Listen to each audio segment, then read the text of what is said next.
साथियों, राम मंदिर के निर्माण की ये प्रक्रिया राष्ट्र को जोड़ने का उपक्रम है। ये महोत्सव है विश्वास को विद्यमान से जोड़ने का, नर को नारायण से जोड़ने का, लोक को आस्था से जोड़ने का, वर्तमान को अतीत से जोड़ने का और स्व को संस्कार से जोड़ने का। अब से करीब 2 साल पहले राम मंदिर के भूमि पूजन के मौके पर पीएम मोदी ने राम मंदिर निर्माण के महत्व को स्पष्ट कर दिया था।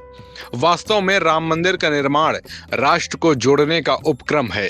ये महोत्सव विश्वास को विद्यमान से जोड़ने का महोत्सव है।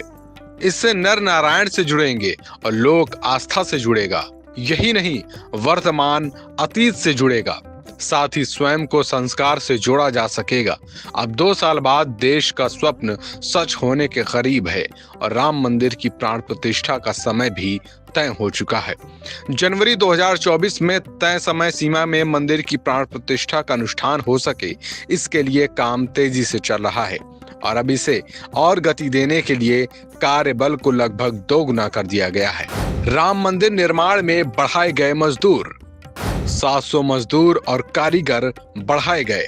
अब 1600 मजदूर कारीगर कर रहे हैं काम। 900 मजदूर पहले कर रहे थे काम। राम जन्मभूमि में निर्माणाधीन राम मंदिर के निर्माण कार्य में मजदूरों की संख्या बढ़ाने की वजह प्राण प्रतिष्ठा से पहले परिसर में चल रही अधिकांश योजनाओं को पूरा करना है। इन दिनों राम मंदिर के भूतल को अंतिम स्पर्श देने का काम जोरों से चल रहा है।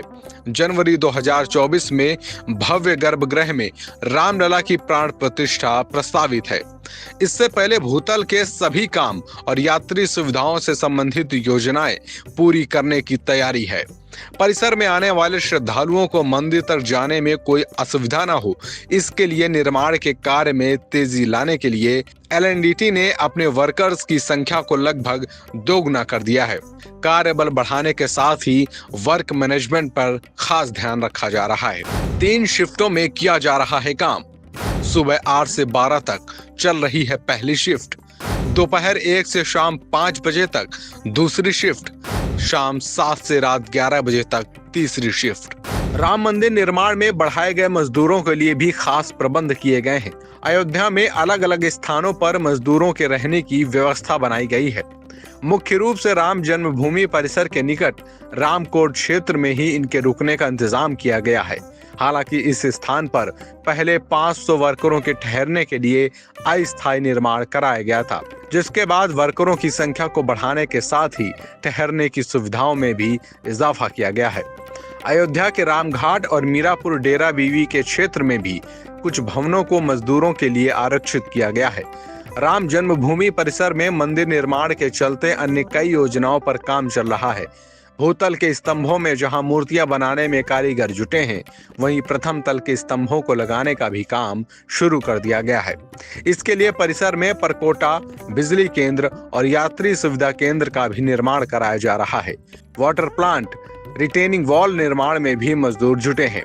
यानी अब वो दिन दूर नहीं जब भगवान राम का भव्य मंदिर बनकर तैयार होगा, जिसमें सबका सहयोग होगा, जिसे पीएम मोदी ने भूमि पूजन के वक्त स्पष्ट बता दिया था।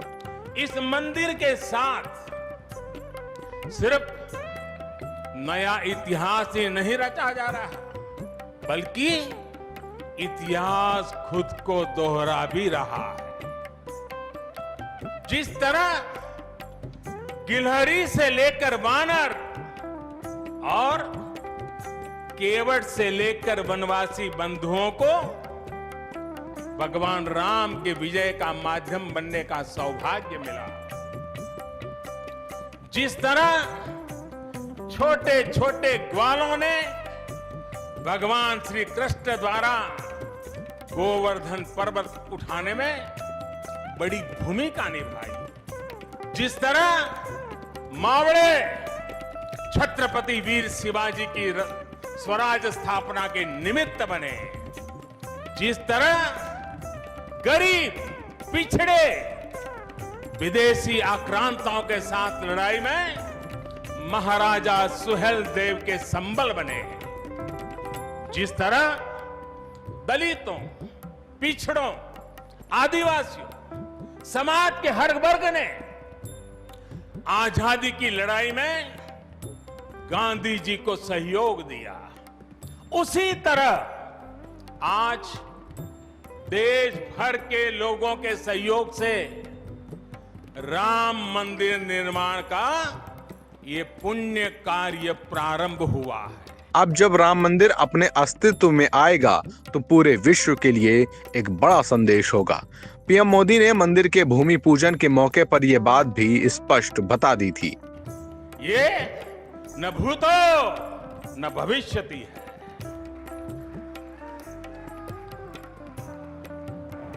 भारत की आस्था, भारत के लोगों की सामूहिकता और इस सामूहिकता की अमोघ शक्ति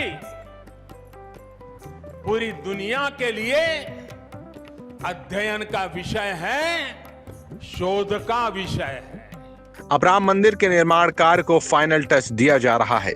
जल्द ही राम मंदिर का हर कोई दर्शन कर सकेगा और ये मंदिर देश के साथ दुनिया को भी कई संदेश देगा।